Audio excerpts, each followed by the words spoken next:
Hey guys, Thornton here, back with another video. Today we're taking a look at these double shot PBT pudding keycaps from HyperX. I recently did just pick these up because I'm going to be using them in my budget custom keyboard video, which will be coming out probably within the next week. If you guys want to stay tuned for that, make sure you hit the subscribe button. But in today's video, we're going to be unboxing them, seeing if the build quality is good on them as well as if they're worth the price. With how small the box is, I was definitely curious how they packaged it in there, but they did a very nice job and something more unique, basically just like vacuum sealing the keys in their own individual packs, which not only keeps them nicely organized, but also keeps them from like scraping on each other, getting damaged during the shipping process with the other keys in there. You also do get a little keyboard diagram included as well, which is kind of a nice touch, especially if you don't have a keyboard to reference while you're slapping all those keycaps on your board. They do include a full set of keycaps in this, which basically just means it can fill out an entire full-size keyboard, 104 keycaps in the box, and they do include a plastic keycap puller, but as usual, I wouldn't really recommend using that as they can just scratch up your keycaps pretty fairly easy, and you don't want doing that with your brand new keycaps. So I recommend either getting one if you already have one of those metal wire keycap pullers. Those are a lot safer, and you don't have to worry about messing up your brand new keycaps. These are a double shot PBT, and basically what that means is just you're not gonna have to worry about your legends ever fading because it's a completely different layer of molding versus like having some normal single shot ones which can start shining and wear down quicker. Just in case you're not super familiar with what even pudding keycap is, the main characteristic of it that separates or differentiates it from like a normal keycap is the fact that you have that frosted outer edge on it on the lower half, and then the top is of course like your basic black keycap on top, and all that does is allows the RGB to illuminate really easy. It makes for like a smoother transition between effects with RGB having that frosted housing,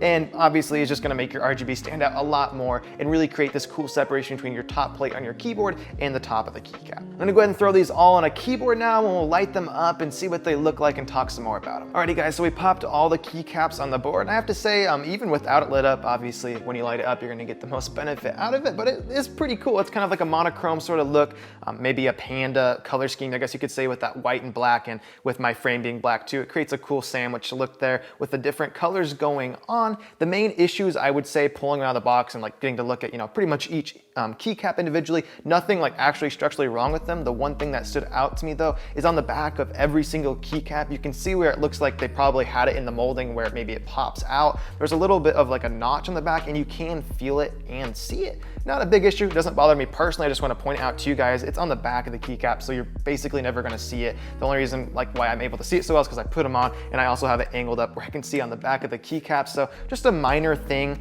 The other thing I will mention too is the spacebar has HyperX logo on it, which is kind of a bummer. I would prefer for it just to be more of like the generic line on it so it doesn't make it stand out or seem like more of a gamer font overall.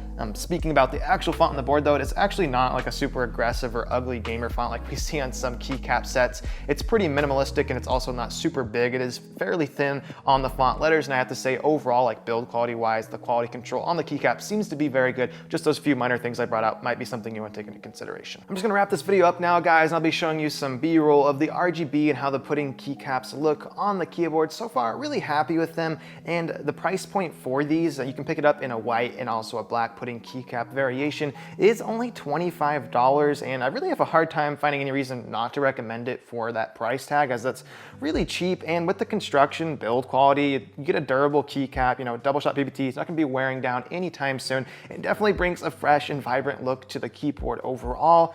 Granted, these aren't gonna be for everyone as they are very bright and they do have a lot of RGB. Some people, might consider them to be more childish just with the way they look or overall the color scheme it brings to the board, but I think it's really fun, and I really do enjoy the looks of them overall. And if you're definitely if you're looking at these as an option to pick up for your keyboard, I would definitely recommend them. I think they're really great overall. Thank you guys so much for watching the video. If you found it helpful or informative, please hit that like button for me, and do consider subscribing for more content just like this coming up in the very near future. If you have any questions about the keycaps or my time using them, or just anything about them I didn't answer in the video for you, definitely let me know in the comments down below, and I'll try my best to get back to you quickly. But I'll see you guys in the next video.